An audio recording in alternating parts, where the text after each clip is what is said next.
karena merasa dirinya benar, Benar. dan melihat orang Dan lain orang dengan lain pikiran. salah. Iya. Itu radikal kan Habib?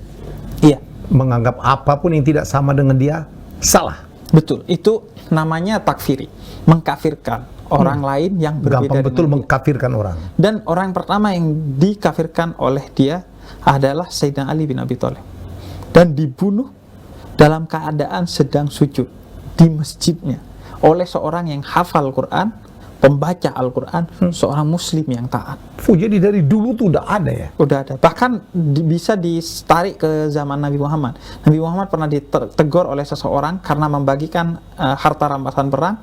Dibilangnya, gak adil kau Muhammad. Padahal dia seorang muslim. Kemudian dikejar oleh sahabat, kata Nabi, gak usah. Dari dia suatu hari akan lahir ujian umat Islam. Yaitu orang yang mengaku pembaca, penghafal Al-Quran, mengaku Islam, tapi Islam hanya sampai batang tenggorokannya, tidak masuk ke hati dan pikiran. Siapa itu?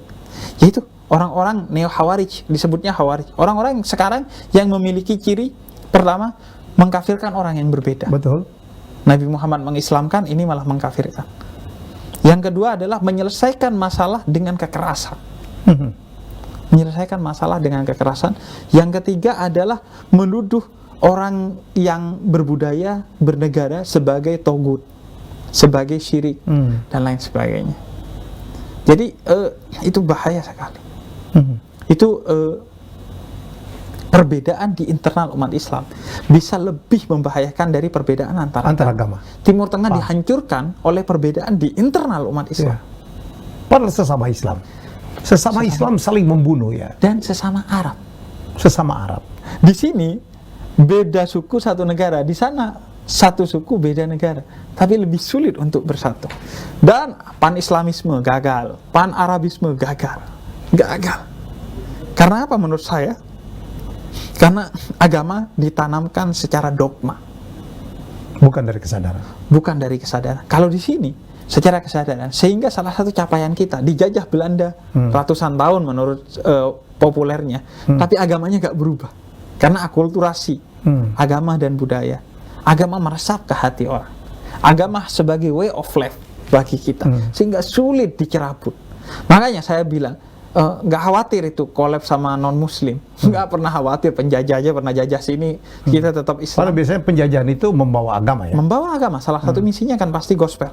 Membawa termasuk waktu Islam menguasai Andalusia kan. Negara itu menjadi Islam semua ya. Betul. Begitu Islam kalah, berbalik semua. Betul. Salah satu monumen paling menarik tentang hal itu adalah Hagia Sophia. Hagia Sophia, di Turki, ya, pernah jadi gereja, diubah jadi masjid, diubah jadi museum, sekarang diubah jadi lagi masjid.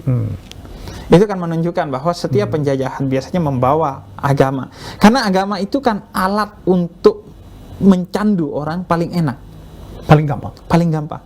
Agama atas nama agama, membunuh atas nama agama, menyebarkan hoax itu baunya anyir, tapi kalau dibungkus dengan agama seolah-olah wangi.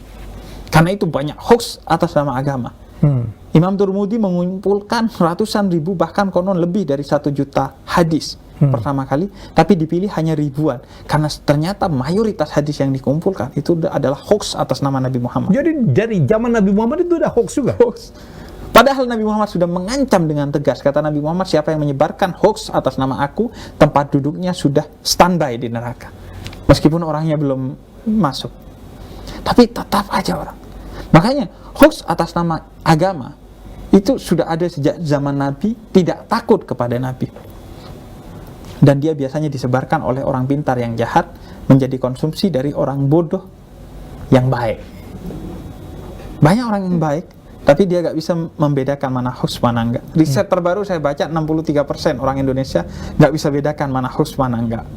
Bahkan lucunya Bang Helmi, saya beberapa hari lalu ngepost saya jualan buku, saya ngepost buku, beli di sini, saya kasih akunnya. Komen pertanyaannya Bang Helmi, belinya di mana, Bib? Literasi kita. Dari nggak nyampe 1 paragraf, Bang Helmi. 3 kalimat, belinya di sini. Nanya komen. It happened to me. Saya kan lagi launching buku nih, udah jelas hubungi di sini. Hubungin siapa Pak Helmi? Literasi kita sangat rendah. Orang Jepang di halte baca buku, orang Indonesia di perpustakaan pacaran. Hmm. Literasi kita. Dan bagi saya itu salah satu bencana terbesar kita. Literasi yang rendah. Literasi yang rendah. Itu Orang membuat tidak membaca. gampang diperdaya ya. Termasuk umat Islam. Ayat pertama, Iqra, bacalah. Karena dari membaca itu, kamu akan selesai urusan dunia dan akhiratmu. Kamu aman di dunia dan akhirat. Tapi literasi umat Islam itu rendah sekali. Sekarang, Bang Helmi, saya sering bilang, Imam Ghazali itu karyanya berapa banyak. Padahal risetnya gak dibantu dengan Google, alat tulisnya gak dibantu dengan laptop. Saya nulis buku, ini buku saya sudah setahun. Gak bisa nulis buku lagi, Bang. Itu literasi kita rendah sekali.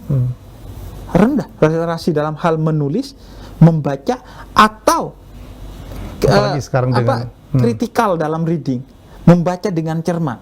Apalagi dengan budaya medsos sekarang, Habib ya. Apalagi Belum tahu kebenarannya di repost.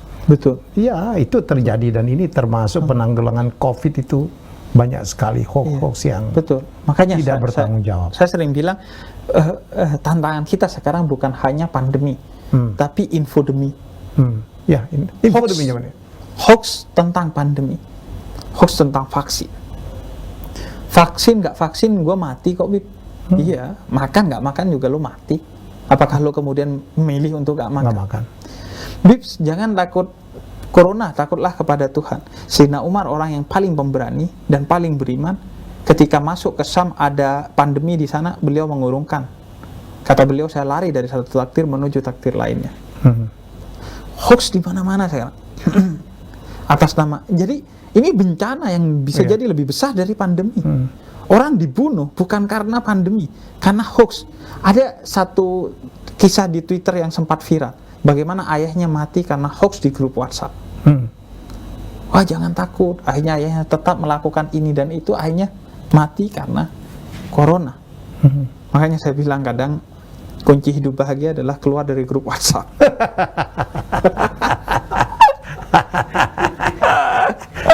Yang bicara tapi pelaku medsos. Iya, makanya itu salah satu rumah cahaya nama saya yang ya, rumah cahaya ini rumah sehat mental yang saya bangun di Cinere melalui Yayasan Pemuda Tersesat. Itu salah satu poin utamanya adalah mengentaskan ketergantungan kepada gadget. Mengapa? Karena saya orang yang paling tergantung